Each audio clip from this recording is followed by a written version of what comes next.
a potom by si ja vypočula aj vaše skúsenosti. Okay. Is that okay? And I want to say that I spent last night at dinner and all of today with Sonia, and I learned more and more and more about the good work here. Takže vlastne včera večer, takisto dnes som strávil nejaký čas so Soniou a naučil som sa hrozne veľa o práci, ako tu vykonávate všetci. I am really impressed with what you do and this beautiful center. Bravo, bravo. No je som očarený ja z vašej práce. Bravo. It's just a little background.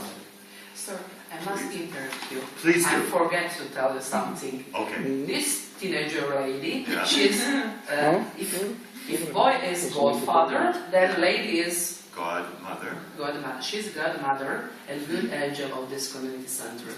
Good work. It's only for your information, you know. Good Yes. Good. All right.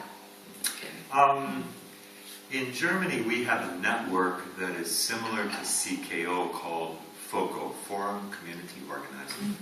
Čiže v Nemecku máme podobnú sieť, ktorá je podobná akoby CKO. Trošku len vysvetlím, že to FOCO, tým, že je Nemecko oveľa väčšie vlastne a že aj finančné ináč na tom, takže vlastne to komunitné organizovanie sa celkom viac rozbehlo, niekde viac úspešné, niekde menej. A to, čo vlastne CKO sa snaží podporovať, robiť taký ako dážnik, taký ochranný vlastne nad tým, čo my robíme, vlastne to FOCO, to je vlastne Fórum komunitného organizovania v Nemecku, vlastne robí pre nich. And mostly in the first 10 years, they were mostly learning about or talking about organizing. But then in the last 5 to 7 years, we've been organizing and working with local projects. Čiže prvých takých 7 rokov v podstate sa hlavne učili, ako teda organizovať, ako vôbec fungovať. No a v posledných 5 približne rokoch v podstate začali naozaj pracovať na nejakých lokálnych projektoch. So now we have 5 active community organizations in 5 different German cities. Takže teraz vlastne je 5 takých komunitných centier v 5 mestách nemeckých.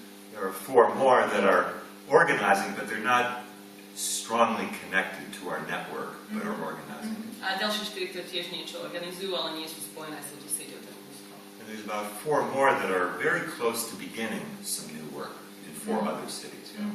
Takže ale už v podstate prichádza dobe, keď začnú spolupracovať a fungovať teda aktívnejšie. One of the main ways that we pay for people like Sonia, for our community organizers, is in Germany there's a strong network of social work. And these social workers, we have found, there's a strong network of social workers. Čiže v Nemecku je vlastne silná asi takých sociálnych pracovníkov. And then a local group of social workers will say, we want to do organizing, and we will rewrite our job descriptions so maybe I can do organizing half-time and social work the other half-time. Čiže v podstate vlastne títo akoby sociálni pracovníci v podstate učia tú svoju prácu, ktorú vykonávajú a vlastne sú nejakým spôsobom nápomocní v tom ďalšom organizovaní.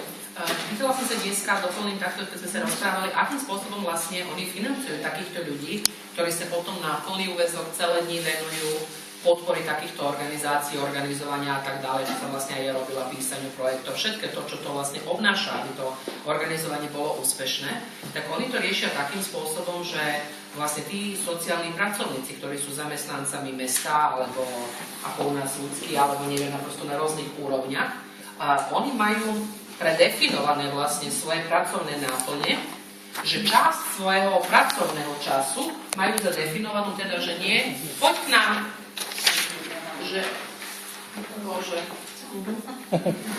časť vlastne z tej energie pracovnej venujú aj tomu, že by robili to komunitné organizovanie. To znamená, že to u nich není tak, to čo Albin stále hovorí, že ponechané na takých ľudí, ako sme my, ale to tam robia aj profesionáli, ktorí sú platení mestom. To znamená, že ich náplň práce je, aby naprosto pomáhali budovať komunity a riešiť problémy v komunitách. So one example is a city called Saarbrücken, Germany, near the French border.